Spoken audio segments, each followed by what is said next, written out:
My father died and left me with nothing but debt. At least, that's what I thought for 3 years.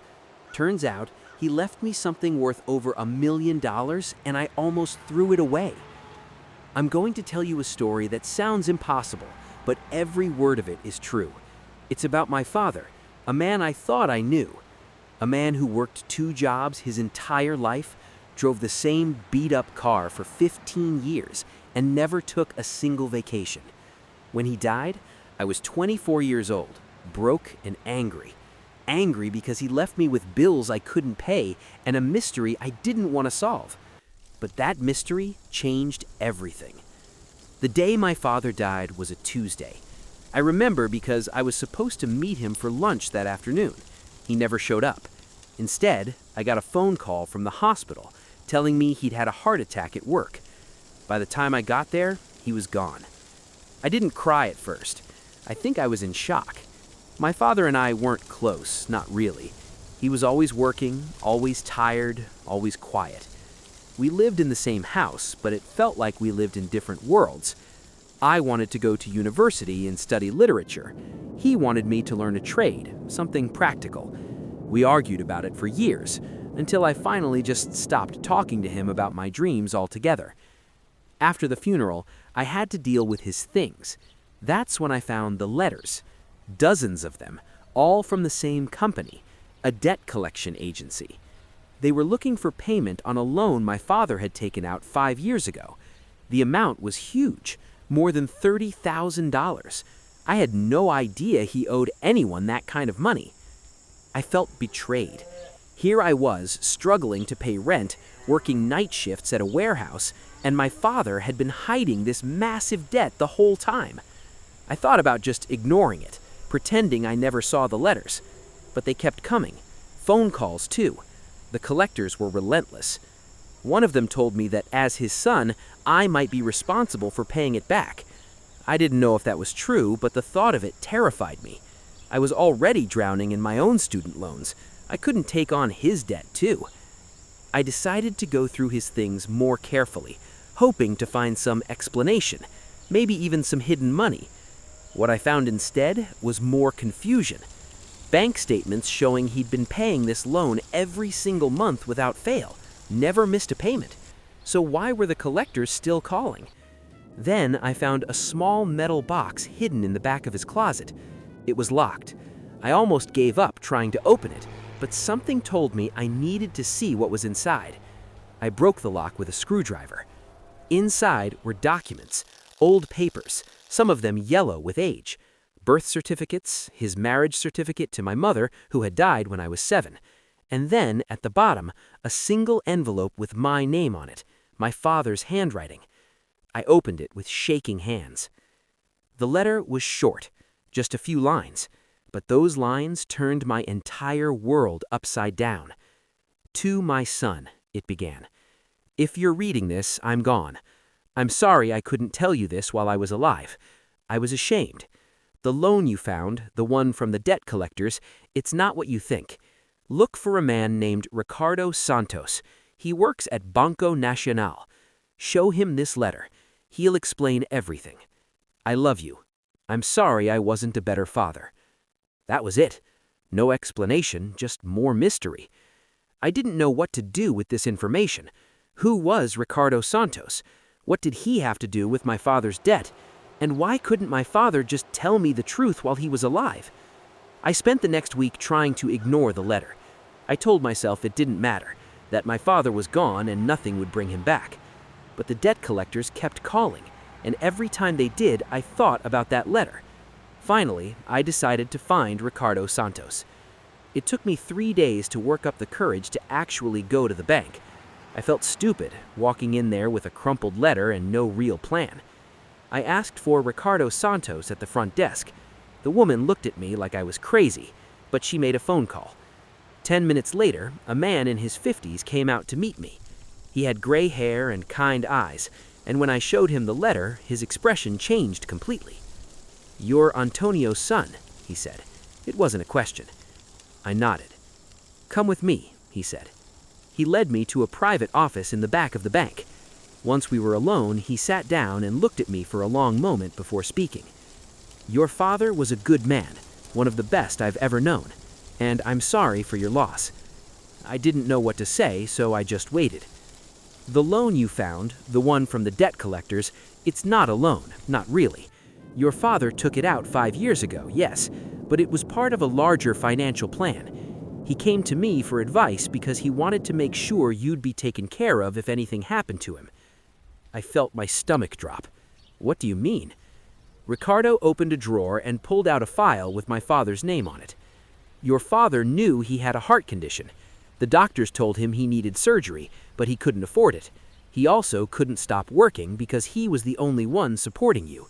So he made a choice. He took out what's called a credit life insurance loan." What? "It's a type of loan that's tied to a life insurance policy. Your father borrowed the money, but he also set up a policy that would pay out if he died before the loan was paid off. The monthly payments he was making weren't just loan payments, they were also insurance premiums." I stared at him, trying to process what he was saying. "The debt collectors you've been hearing from, they're not legitimate. Your father paid that loan off in full 2 years ago through the insurance policy. Someone's trying to scam you." My head was spinning. "So he doesn't owe anything?" "No, but that's not all. Your father also set up a separate life insurance policy, a big one, and you're the beneficiary." He slid a piece of paper across the desk to me. I looked down at it and saw a number that didn't make sense. 7 digits? Over $1 million? I can't believe this is real. "It's real," Ricardo assured me. "Your father worked himself to death to pay the premiums on that policy. He wanted to make sure you'd be okay. He wanted you to be able to follow your dreams, the ones he couldn't afford to support while he was alive." I felt tears burning in my eyes. Why didn't he tell me? Ricardo smiled sadly. "Because he was ashamed. He thought you'd see it as him giving up, planning for his death instead of fighting for his life. He didn't want you to worry. He wanted you to hate him a little, actually. He thought it would make losing him easier." I started crying then, really crying, for the first time since he died. I spent the next month processing everything Ricardo had told me. I reported the fake debt collectors to the authorities. They were eventually arrested as part of a larger scam operation that had been targeting families of recently deceased people. The insurance money came through 6 weeks after my meeting with Ricardo. When I saw it in my bank account, I didn't feel happy or relieved. I felt empty. All that money, and I couldn't use any of it to bring my father back. But then I remembered what Ricardo had said. My father wanted me to follow my dreams. I thought about all the arguments we'd had, all the times I'd accused him of not believing in me, not supporting me. I'd been so wrong. He'd believed in me more than I'd ever believed in myself. He'd just shown it in a way I couldn't understand until it was too late. I went back to the house, to my father's room, and I really looked at it for the first time. I'd been so angry when I first went through his things that I hadn't really seen anything. But now I saw the books on his shelf, literature books, the same ones I'd talked about wanting to read when I was in high school. He'd bought them. He'd been reading them, trying to understand what I loved. I found notes in the margins, questions he'd written to himself about the stories. He'd been educating himself about my passion, even though he'd never said a word about it to me. On his desk, I found a brochure for the university I'd wanted to attend. He'd circled the literature program. There were calculations in the margins, him trying to figure out if he could afford to send me. The numbers didn't work out, not with what he was making, but he tried. And then he'd found another way, a way that cost him everything. I sat on his bed and I cried harder than I'd ever cried in my life, not because he was gone, but because I'd wasted so much time being angry at a man who'd loved me more than I could have imagined. That was 3 years ago. I used the insurance money to finish my degree in literature. I graduated last year with honors. I also used some of it to start a scholarship fund in my father's name for students who want to study the arts but can't afford it, students like I was. I think about my father every single day. I think about all the things I wish I'd said to him, all the ways I wish I'd been a better son. But I also think about the lesson he taught me, the one that came too late but still changed my life. Love isn't always loud. Sometimes it's quiet. Sometimes it's a man working 2 jobs he hates so his son can have a better life. Sometimes it's a life insurance policy and a letter that says, "I'm sorry." My father left me more than money. He left me a second chance, a chance to live the life he wanted for me, even though he couldn't be here to see it. I found his old car in the garage a few months after everything was settled, the same beat-up car he'd driven for 15 years. I thought about selling it, but I couldn't. Instead, I fixed it up. I drive it now, every day, to remind myself of where I came from and what was sacrificed so I could be here. The debt my father left me wasn't financial. It was a debt of gratitude, of love, of responsibility to live a life worthy of his sacrifice. And I plan to spend the rest of my life paying it back, not with money, but by being the kind of person he believed I could be. Sometimes the greatest gifts come wrapped in what looks like nothing. Sometimes a father's love is so deep that it doesn't reveal itself until he's gone. And sometimes the debt we think we have is actually the greatest fortune we'll ever receive. My father didn't leave me with nothing. He left me with everything.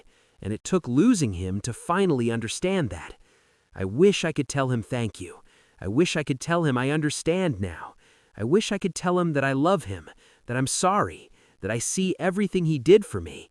But all I can do is live the life he wanted me to have and hope that somehow, wherever he is, he knows that his sacrifice wasn't in vain. The letters from the debt collectors stopped years ago, but I kept one of them framed on my wall next to a picture of my father. It reminds me that things aren't always what they seem, that sometimes what looks like a burden is actually a blessing, that sometimes what feels like the end is actually just the beginning. My father taught me that, and even though he's gone, that lesson lives on. If this story meant something to you, hit subscribe.